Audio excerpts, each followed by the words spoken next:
নবীজির বুক মুবারকের উপরে লাগলো। আল্লাহু আকবার। এই ভাইরা গলা কাটা মুরগির মতো নবীজির কপাল এবং বুক থেকে রক্ত বের হতে লাগলো। নবীজি এক হাত কপালের উপরে রাখলেন, আর এক হাত বুকের উপরে রেখে নবীজি চাপা দিলেন। ওই যুবকটি আরেকবার পাথর নিক্ষেপ করলো।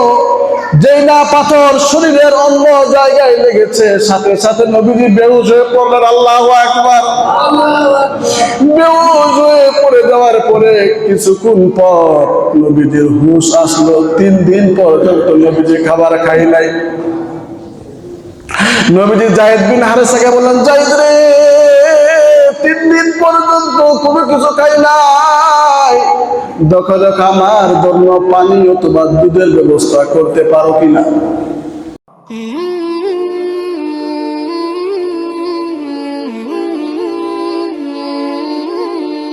নবুয়তের যখন 10ম বছর, রাসূলুল্লাহ সাল্লাল্লাহু আলাইহি ওয়াসাল্লামের উপর 40 বছর বয়সে নবুয়ত প্রাপ্ত নবীজি হয়েছেন। গভীর মনোযোগ। নবীজির 63 বছর জিন্দেগির মধ্যে একটা বছর ছিল যেটাকে বলা হয় ইয়াউমে হুজুর, অর্থাৎ নবীজির 63 বছর জিন্দেগির মধ্যে সবচেয়ে কষ্টের বছর নবুয়তের 10ম বছর। কেমন কষ্টের বছর ভাইরা? মিরাজের আলোচনা করতেছে, মনোযোগ দিয়ে শুনবেন। কেমন কষ্টের বছর? 7ই রমজান নবীজির চাচা আবু তালিব দুনিয়া থেকে বিদায় নিল। আবু তালিবের আগে তার মা তার বাবা বিদায় নিয়েছে। আবু তালিব 7 রমজানে বিদায় নিল। বিদায় নেওয়ার ঠিক 3 দিন পরে প্রাণ প্রিয় কলিজার টুকরা স্ত্রী মা খাদিজাতুল কুবরা রাদিয়াল্লাহু তাআলা আনহা বিদায় নিলেন। নবীজি খুব বেশি টেনশনে পড়ে গেলেন, হতাশায় পড়ে গেলেন। নবীজির মনটা বড় খারাপ হয়ে গেল। নবীজির মন খারাপ। নবীজি একেবারে দিশেহারা, নিস্তব্ধ, কোনো আওয়াজ নাই। আমার ভাইরা, আমার বন্ধুরা, এমত অবস্থায় দেখেন ওই আবু তালিব নবীজির চাচা নবীকে কেমন ভালোবাসতো। নবীজি বলছে, দুনিয়ার মানুষরা শোনো শোনো, আমার ভাতিজা মুহাম্মদ সাল্লাল্লাহু আলাইহি ওয়াসাল্লাম এবং আমার সন্তান আলী রাদিয়াল্লাহু তাআলা আনহু রাতের বেলায় দুজনকে এক বিছানার মধ্যে আবু তালিব ঘুম পাড়াইতো। রাত শেষ হয়ে যখন সকাল হইত, নবী করিম সাল্লাল্লাহু আলাইহি ওয়াসাল্লাম এক বিছানায়, আর তার চাচাতো ভাই আলী রাদিয়াল্লাহু তাআলা কি আরেক বিছানায়। এবার নবীজি চাচাকে বলতে লাগলো, চাচা রে, রাত্রি বেলায় 2 ভাইকে একই বিছানার মধ্যে ঘুম পাড়াইলেন, কিন্তু এখন দেখি আমি এক জায়গায়, আমার ভাই আরেক জায়গায়, কারণটা কি? এবার আবু তালিব চাচা বলল, ভাতিজা রে, শুনো শুনো, আমি বুঝতে পেরেছি তুমি একজন নবী হবে। তোমার চলাফেরা, কথাবার্তা, তোমার আচরণে আমি বুঝতে পেরেছি তুমি একজন নবী হবে, আখির জামানার পয়গম্বর হবে। এই জন্য আমি তোমাকে, ওই কাফির বেঈমানেরা তোমাকে মেরে ফেলবে, তোমাকে দুনিয়ার মধ্যে থাকতে দিবে না। এই জন্য আমি আমার সন্তান আলীর বিছানায় তোমাকে শুয়াইছি, আর তোমার বিছানায় আমি আলীকে শুয়াইছি। তার কারণটা হলো, ওই কাফির বেঈমান মুশরিকরা যদি আমার সন্তান আলীকে তোমার বিছানায় পেয়ে তারা যদি মেরে ফেলে দুনিয়া থেকে বিদায় করে, আমার কোনো আফসোস থাকবে না, আমার কোনো কষ্ট থাকবে না, আমার মন খারাপ হবে না। কিন্তু আমার সন্তানের পরিবর্তে যদি আমার ভাতিজা মুহাম্মদ সাল্লাল্লাহু আলাইহি ওয়াসাল্লামকে যদি আমি দুনিয়ার মধ্যে বাঁচায় রাখতে পারি, এর চেয়ে আনন্দের বিষয়, এর চেয়ে খুশির বিষয় দুনিয়াতে আমার আর কোনো কিছু থাকবে না। জোরে বলেন সুবহানাল্লাহ। আমার ভাইরা, আমার বন্ধুরা, দেখেন এই আবু তালিব নবীকে এমন ভালোবাসতো, যখন আবু তালিব দুনিয়া থেকে বিদায় হয়ে গেল, মারা গেল, মারা যাওয়ার পরে নবীজি আবু তালিব চাচার কবরের পাশে গিয়ে আবু তালিবের জন্য মাগফিরাত কামনা করতে লাগলো, দোয়া করতে লাগলো, আল্লাহ আমার চাচা আবু তালিবকে আপনি মাফ করে দেন, ক্ষমা করে দেন। আবু বকর রাদিয়াল্লাহু তাআলা আনহু নবীজির জুব্বা মুবারক টেনে ধরলেন। আবু বকর বলছে, ইয়া রাসূলুল্লাহ, ইয়া হাবিবাল্লাহ, আপনার চাচা তো মুশরিক অবস্থায় মারা গিয়েছে, দুনিয়া থেকে ঈমান ইসলামের পথে আনে নাই, ঈমান হারা ইসলামের পথে আসে নাই, ইসলাম ধর্ম গ্রহণ করে নাই, মুশরিক অবস্থায় বিদায় হয়েছে। আপনার চাচার জন্য আপনি দোয়া করিয়েন না, দোয়া করবেন না। নবী করিম সাল্লাল্লাহু আলাইহি ওয়াসাল্লাম বলতেছে, আবু বকর, আমি যেহেতু আমার হাত দুইখানা আল্লাহর কাছে উত্তোলন করেছি, তুলে ধরেছি, ততক্ষণ পর্যন্ত না আমি আমার হাত দুখানা নামাবো, যতক্ষণ পর্যন্ত না আমার মাওলাই কারীম ওই আকাশ থেকে কোনো কিছু নিদর্শন না দিবে। সুবহানাল্লাহ বলেন। এই আমার ভাই, আমার বন্ধুরা, সাথে সাথে আমার আল্লাহ রাব্বুল আলামিন সূরা আত-তাওবার 113 নম্বর আয়াতটাকে নাজিল করে দিলেন। আল্লাহ রাব্বুল আলামিন বলছেন, মা কানা লিনাবিয়্যি ওয়াল্লাযীনা আমানু আইয়াস্তাগফিরু লিল মুশরিকিন ওয়ালাউ কানু উলি কুরবা মিন বা'দি মা তাবায়্যানা লাহুম আন্নাহুম আসহাবুল জাহিম। আল্লাহু আকবার। আল্লাহ রাব্বুল আলামিনের সাথে সাথে আয়াত নাযিল করে দিলেন। সূরা তাওবার 113 নম্বর আয়াত নাযিল করে দিয়ে বলতেছেন, মা কানা লিনাবিয়্যিন, হাবিব এই কাজ কোন সময় করবেন না, ওয়াল্লাযীনা আমানু আপনার পরে যারা মুমিন হবে, যারা ঈমান আনয়ন করবে, তারাও যেন এই কাজটা না করে। কোন কাজটা না করে? এরপর আল্লাহ বলছেন, আইয়াস্তাগফিরু লিল মুশরিকিন,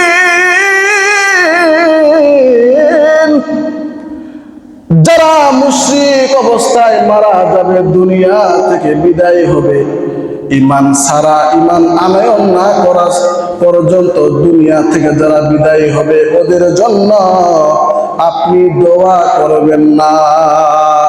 ওয়ালাউ কানু উলি কুরবা, এরপর আল্লাহ বললেন, তারা যদি আপনার রক্তেরও হয়, আপনার মায়ের পেটও ভাইও যদি হয়, আপনার খুব কাছের নিকটের যদি আপনার আত্মীয় পর্যন্ত হয়, আর তারা যদি মুশরিক অবস্থায় দুনিয়া থেকে বিদায় নেয়, তাদের জন্য দোয়া করবেন না।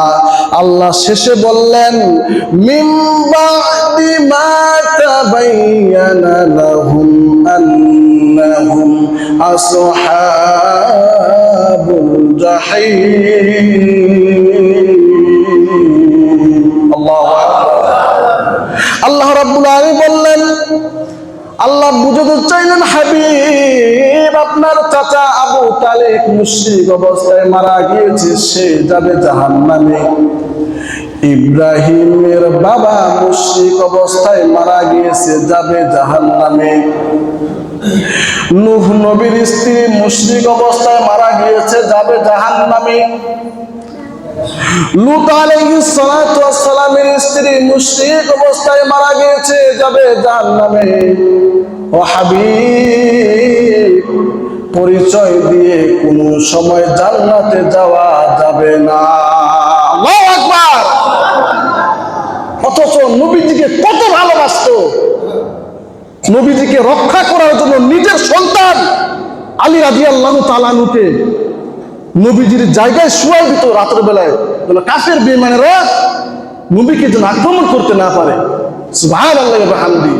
এই চাচা যখন মারা গেল, আল্লাহ আয়াত নাযিল করে দিলেন, আজকে আপনি আমি যে কোনো মুসলমান নামে মুসলমান, কিন্তু ঈমান যদি পরিপূর্ণভাবে তার যদি ইসলামের পক্ষে লা ইলাহা ইল্লাল্লাহ মুহাম্মাদুর রাসূলুল্লাহ এই কালেমার উপরে পরিপূর্ণ যদি তার আস্থা না থাকে, বিশ্বাস না থাকে, নামে মুসলমান হতে পারে, কিয়ামতের ময়দানে ওই ব্যক্তির জন্য জাহান্নাম হারাম। ঠিক কি না বলেন?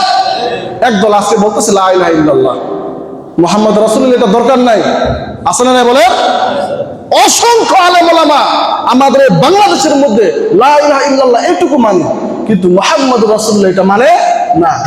লা ইলাহা ইল্লাল্লাহ যদি আপনি মানেন, মুহাম্মদ রাসূলুল্লাহ যদি আপনি না মানেন, আপনার ঈমান নাই, ঈমান নাই, লা শাক্কা লা রাইবা ফি। আমার ভাইরা, হযরত আদম এবং হাওয়া আলাইহিস সালাতু ওয়াস সালাম 350 বছর কান্না করার পরে যখন স্মরণ হলো, আরে লা ইলাহা ইল্লাল্লাহ মুহাম্মাদুর রাসূলুল্লাহ এই নামটার উসিলায় আল্লাহর কাছে দোয়া মাপ চাই, আল্লাহ মাফ করে কিনা, যে না আদম এবং হাওয়া এই কালেমার উসিলা দিয়ে আল্লাহর কাছে মাপ চাইলো, সাথে সাথে আল্লাহ রাব্বুল আলামিন তাদের দুজনকে মাফ করে দিলেন। জোরে বলেন সুবহানাল্লাহ।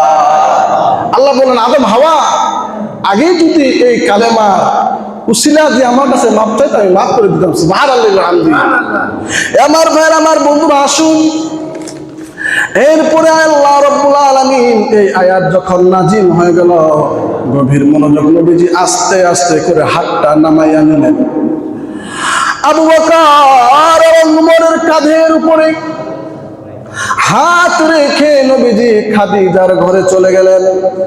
খাদিজার ঘরে যখন গেলেন, ঠিক 3 দিন পরে খাদিজাও দুনিয়া থেকে বিদায় দিল। আল্লাহু আকবার বলেন।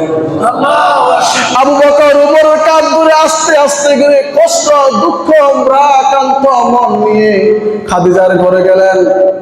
যাওয়ার পরে মনটা কিছুটা স্বাভাবিক হলো, হওয়ার পরে ঠিক 3 দিন পর দুঃখের সময়ের সাথে খাদিজা দুনিয়া থেকে বিদায় নিল। আল্লাহু আকবার। এই আমার ভাইরা, আমার বন্ধুরা, গভীর মনোযোগ। নবী করিম সাল্লাল্লাহু আলাইহি ওয়াসাল্লাম তার পালক পুত্র যায়েদ বিন হারেসাকে বললেন, যায়েদ রে, আমার বাবা নাই, মা নাই, চাচাও চলে গেল, আমার স্ত্রীও চলে গেল রে যায়েদ, আমি বড় এতিম রে যায়েদ। নবীজি যখন পালক পুত্র যায়েদকে এই কথা বলতে লাগলো, এবং নবীজি বলল, যায়েদ রে, চলো চলো, আমাকে আমার নানা বাড়ি তায়েফে নিয়ে চলো। যায়েদ বিন হারেসা পালক পুত্র নবীজিকে নানার বাড়িতে নেওয়ার জন্য রওনা করলো তায়েফে। যারা হজ করেছেন তারা জানেন, মক্কা শহর থেকে 70 মাইল দূরে হলো তায়েফ অবস্থিত। ঠিক কিনা বলেন? নবীজি তায়েফে চলে গেলেন। যাওয়ার পরে পাহাড়ের উপরে উঠে লা ইলাহা ইল্লাল্লাহু মুহাম্মাদুর রাসূলুল্লাহ সাল্লাল্লাহু আলাইহি ওয়াসাল্লাম ক্বালু তুফলিহুন এই কালেমার দাওয়াত দিল। আল্লাহ এক এবং মুহাম্মদ সাল্লাল্লাহু আলাইহি ওয়াসাল্লাম আল্লাহ তাআলার বান্দা ও রাসূল, এই কালেমার দাওয়াত দিল। নানা বাড়িতে গিয়ে পাহাড়ের উপরে উঠে, এই ভাইরা, একটি কিতাব নয়, 2টি কিতাব নয়, অসংখ্য কিতাব থেকে আমি সার নির্যাস বের করেছি। যে না নানা বাড়িতে পাহাড়ের উপরে উঠে যখন নবীজি কালেমার দাওয়াত দিল, দাওয়াত দেওয়ার পরে একজন যুবক না বুঝে না জেনে যে নবীজির শরীর মুবারকের উপরে পোকা মাকড় স্পর্শ করা আমার আল্লাহ হারাম করে দিয়েছেন, যে নবীজির দেহ মুবারককে জমিন ভক্ষণ করা আমার আল্লাহ রাব্বুল আলামিন হারাম করে দিয়েছেন, বললেন, এই কালিমার দাওয়াত যখন দিল, একজন যুবক না বুঝে না জেনে নবীজির দেহ মুবারকের দিকে এলো পাথারি তীর বর্ষা বল্লমের মতো পাথর নিক্ষেপ করা শুরু করে দিল। নাউজুবিল্লাহ বলে।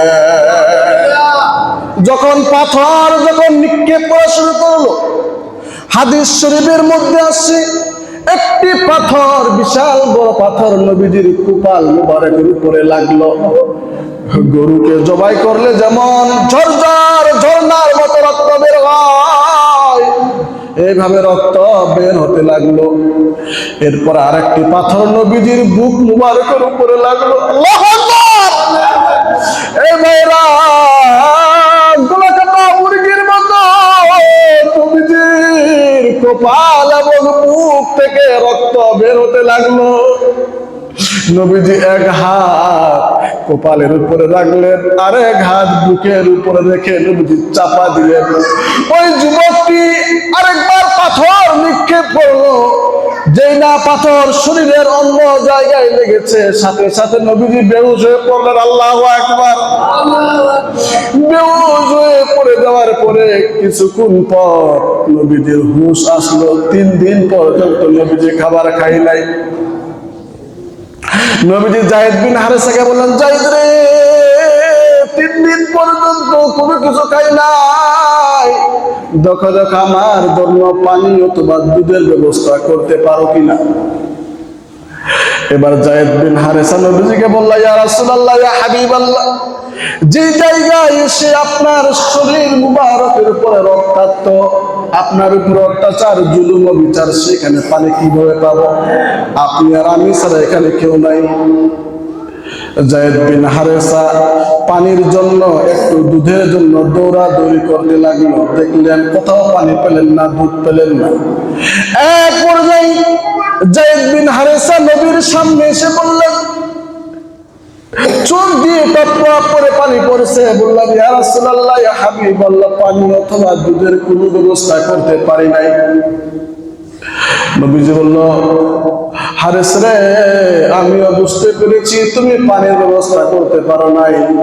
নবীজি একটু ডান দিকে তাকালেন। ডান দিকে তাকানোর পরে দেখতেছেন একটা রাখাল একটা বকরির পাল নিয়ে বকরিগুলো চড়াচ্ছেন, ঘাস খাওয়াচ্ছেন। জোরে বলেন সুবহানাল্লাহ। রাখালকে ডাক দিলেন, রাখাল রে, আমি শেষ জামানার পয়গম্বর মুহাম্মদুর রাসূলুল্লাহ 3 দিন পর্যন্ত কোনো খাবার খাই নাই। ওই একজন কাফের, একজন যুবক আমাকে না চিনে না বুঝে আমার উপরে পাথর দিয়ে আক্রমণ করেছে, রক্তাক্ত হয়ে গেছি রে রাখাল, তোমার একটি ছাগল থেকে আমাকে একটু দুধ পান করার অনুমতি দাও। রাখালটি বলতেছে, ইয়া রাসূলুল্লাহ, ইয়া হাবিবাল্লাহ, আমার এই ছাগলগুলো, বকরিগুলো প্রত্যেকটি 5 থেকে 6 মাস বয়স, ছোট্ট, এগুলো কোনোটার দুধ খাওয়ার উপযোগী নয়। রাসূল বললেন, একটি বকরি তুমি আমার কোলের মধ্যে দাও। ওই রাখালটি নবীজির কোলের মধ্যে একটি বকরি দিলেন। দেওয়ার পরে বকরিটি যখন নবীজি কোলে নিলেন, নেওয়ার পরে আমার আল্লাহ রব্বুল আলামিন ওই বকরির জবান খুলে দিলেন। এবার বকরিটা আল্লাহকে বলতে লাগলেন, আল্লাহ, দুনিয়ার কত মানুষ, কত প্রাণী নবীজির চেহারা মুবারক দেখার জন্য, স্পর্শ করার জন্য, নবীজির সংস্পর্শ পাওয়ার জন্য জীবন দেয়, জিহাদ করে, কিন্তু আজকে আমি না চাইতে নবীর কোলে উঠেছি। আল্লাহ, আমি জানি আমার স্তনের মধ্যে দুধ নাই। কে বলতেছেন? ছাগলটি বলতেছে, আল্লাহ, আমি জানি আমার স্তনের মধ্যে দুধ নাই, কিন্তু স্তনবিহীন ওই দুধের মধ্যে, অর্থাৎ ওই স্তনের মধ্যে তুমি দুধ দিতে পারো, এটার উপর বিশ্বাস করে আল্লাহ আমি তোমার কাছে আমার স্তনের মধ্যে ভরপুর দুধ চাই, যেন আমি আখিরি জামানার পয়গম্বরকে খাওয়াতে পারি। জোরে বলেন সুবহানাল্লাহ। এ ভাই, কে বলতেছেন? কে বলতেছেন? যুবক, একটা ছাগল নবীজিকে চিনল, কিন্তু আজকে আপনি আমি নবীজির উম্মত হয়ে নবীজিকে চিনতে পারলাম না। এই দোয়া যখন, এই প্রার্থনা যখন ওই বকরি আল্লাহর কাছে করলো, সাথে সাথে আমরা আল্লাহ রাব্বুল আলামিন বকরীর স্তনের মধ্যে ছোট স্তনটি আস্তে আস্তে বড় হতে লাগলো। বড় হয়ে রাসূলুল্লাহ তৃপ্তি সহকারে ওই বকরীর স্তন থেকে দুধ খাইলো। জোরে বলেন সুবহানাল্লাহ। কিয়ামতের ময়দানে ওই বকরীটাও আল্লাহর জান্নাতে যাবে। সুবহানাল্লাহ বলেন। আমার ভাইরা, আমার বন্ধুরা, এই জন্য যারা হজ করবেন, হজ করেছেন, ভবিষ্যতে যাবেন, তায়েফের ময়দানে এক গ্লাস কাঁচা দুধ পান করা হলো সুন্নাত। এক গ্লাস কাঁচা দুধ পান করা কি ভাই? সুন্নাত। সুবহানাল্লাহি ওয়া বিহামদিহি। প্রিয় হাজিরিন, এই জন্য নবীজি মক্কা থেকে মদিনায় চলে গেলেন। অশান্তি আর অশান্তি, কষ্ট আর কষ্ট, দুঃখ আর দুঃখ। চাচা নাই, খাদিজাও দুনিয়া থেকে চলে গেল। দেখবেন মানুষের যখন ভালো লাগে না, অনেক সময় টেনশন, পেরেশানি, হতাশা, দুশ্চিন্তা মনে হয়, তখন দেখবেন মানুষ একটু সফরে যায়, একটু ঘোরাফেরা করার জন্য যায়, একটু শ্বশুর বাড়িতে যায়, বন্ধুর বাড়িতে যায়, বাইরে ঘোরাফেরা করতে যায়, যায় কিনা বলেন? ঠিক রাসূলুল্লাহ সাল্লাল্লাহু আলাইহি ওয়াসাল্লামের মনটা অনেক বড় খারাপ, অনেক কষ্ট, দুঃখ। কারণ আল্লাহ রাব্বুল আলামিন তার হাবিবকে নিবেন, এখন কোথায় নিবেন? আরশে আযম আল্লাহর কাছে। আল্লাহ রাসূল সাল্লাল্লাহু আলাইহি ওয়াসাল্লাম উম্মে হানির ঘরে ঘুমানো ছিলেন। কার ঘরে ভাই? উম্মে হানি। হাদিসের কিতাবের মধ্যে আছে উম্মে হানি নবীজির চাচাতো বোন অথবা ফুফাতো বোন, ফুপি। দুইটা রেওয়াত আছে। উম্মে হানি হলো কি? নবীজির চাচাতো বোন অথবা ফুপি। চাচাতো বোন অথবা ফুপি যেটাই হোক, উম্মে হানির ঘরে নবীজি ঘুমানো ছিলেন। নবীজি ঘুমাচ্ছেন, জিবরাইল আলাইহিস সালাতু ওয়াস সালাম আসলেন, নবীজিকে সালাম দিলেন। জিবরাইল তার গাল মুবারক এই নবীজির পায়ের মধ্যে লাগিয়ে দিলেন। সুবহানাল্লাহ বলেন। আচ্ছা, আপনার শরীরের কোন একটা অংশ যদি আরেকজন মানুষের স্পর্শ যদি লাগে, সে বুঝতে পারবে না? কি বুঝতে পারবে কিনা বলেন? জিবরাইল আলাইহিস সালাতু ওয়াস সালাম যখন তার গাল মুবারক নবীজির পা মুবারকের মধ্যে লাগিয়ে দিল, নবীজি ঘুম থেকে জাগ্রত হয়ে গেলেন। জাগ্রত হয়ে বললেন, জিবরাইল, তুমি সারা পৃথিবীর ফেরেশতাদের সরদার, তোমার গাল আমার পায়ের মুবারকের মধ্যে লাগালা কেন? ইয়া রাসূলুল্লাহ, ইয়া হাবিবাল্লাহ, আমি সারা পৃথিবীর সমস্ত ফেরেশতাদের সরদার হতে পারি, কিন্তু আপনার জুতা মুবারকের একটা ধুলি সারা পৃথিবীর সাথে তুলনা হয় না। সুবহানাল্লাহ। আমার ভাইরা, আমার বন্ধুরা,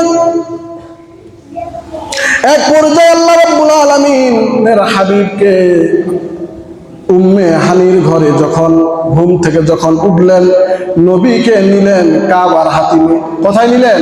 কাবার হাতিমে নিলেন। নেওয়ার পরে নবী করিম সাল্লাল্লাহু আলাইহি সাল্লামের জীবনে 4 বার সিনা চাক হয়েছে। কয়বার ভাই? 4 বার সিনা চাক, মানে যেটা আমরা বর্তমান সায়েন্স বিজ্ঞানের ভাষায় আমরা জানি ওপেন হার্ট সার্জারি। এই ওপেন হার্ট সার্জারি কোথা থেকে আসে? একটু মনোযোগ। ওপেন হার্ট সার্জারি অর্থাৎ নবীজির জীবনে 4 বার সিনা চাক হয়েছে। একবার হলো একেবারে ছোটবেলায়, আরেকবার 20 বছর বয়সে, আরেকবার নবুয়তের সময়, আরেকবার এই মিলাদের সময়। সুবহানাল্লাহ বলেন।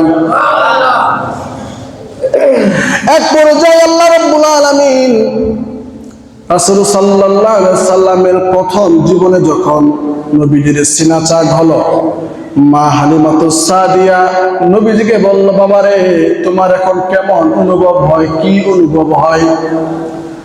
নবী সাল্লাল্লাহু আলাইহি সাল্লাম বললেন, মা গো,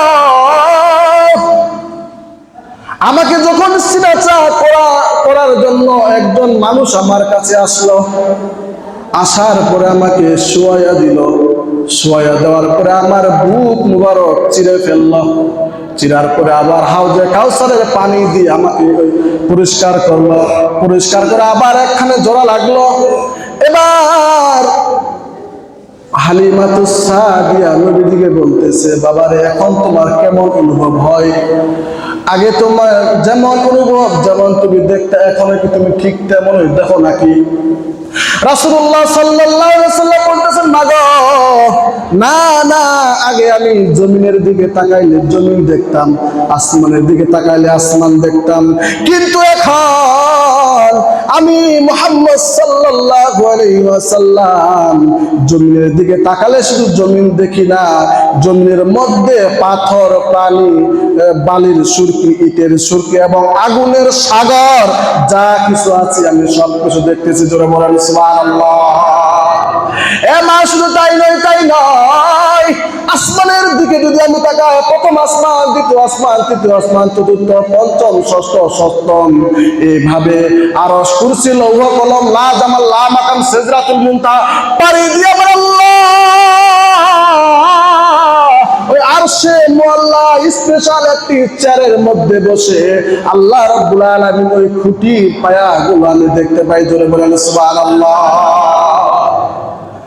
আমার ভাইরা, আমার বন্ধুরা, এই মূলত ওপেন হার্ট সার্জারি বিজ্ঞানীরা এখান থেকে প্রমাণ করেছেন রাসূলুল্লাহ যখন মেরাজ হলো, বুক মুবারক যখন ছিঁড়ার পর আবার যখন লাগাইয়া দিল, তারা এখান থেকে রিসার্চ করতে করতে তারা এখান থেকে মূলত মানুষের ওপেন হার্ট সার্জারি কি করেছেন, বের করেছেন। একটা কথা আমার নয়, এই কথাটা যদি আপনি অবিশ্বাস করেন, সন্দেহ করেন, আপনার ঈমান থাকবে না।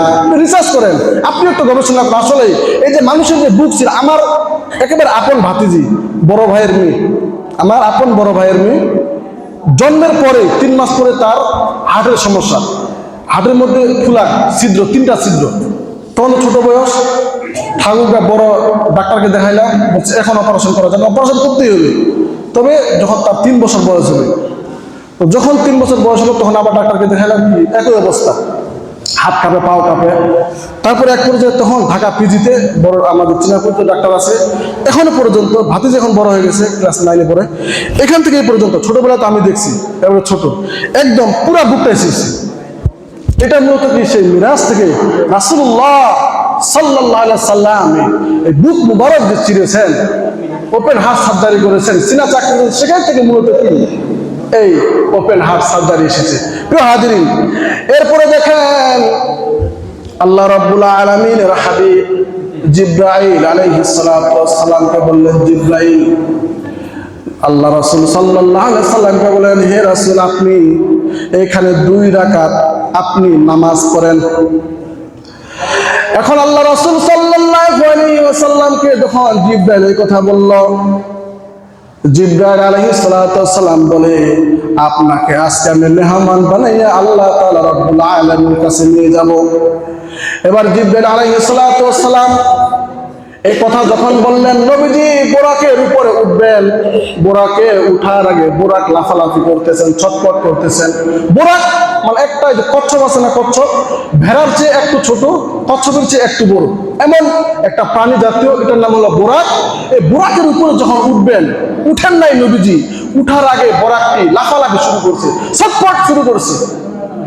এবার রাসূলুল্লাহ সাল্লাল্লাহু আলাইহি ওয়াসাল্লাম বোরাককে বললেন, বোরাক রে, তুমি কি জন্য লাফালাফি করতেছো, ছটফট করতেছো?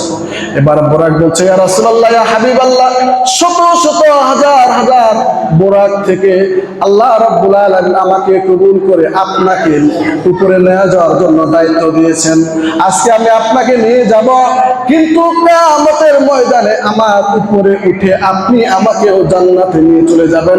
এই জন্য আমি ছটফট করতেছি, আপনি আমার এই সুপারিশটা, আমার এই চাওয়াটা আপনি কবুল করেন। জোরে বলেন সুবহানাল্লাহ। রাসূলুল্লাহ বলেন, নাম, হ্যাঁ বোরাক, কিয়ামতের ময়দানে আমি তোমার উপরে সওয়ার করে, তোমার পিঠের উপরে উঠে তোমাকে নিয়ে আমি জান্নাতে চলে যাব। সুবহানাল্লাহ বলেন।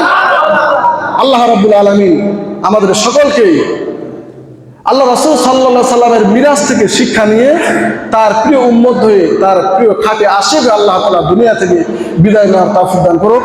ওয়া মা তৌফিক ইল্লা বিল্লাহ। ধারাবাহিকভাবে সামনে মিরাজ সম্পর্কে আরো গুরুত্বপূর্ণ অসাধারণ চমৎকার আলোচনা আছে, ধারাবাহিক আলোচনা করা হবে ইনশাআল্লাহ।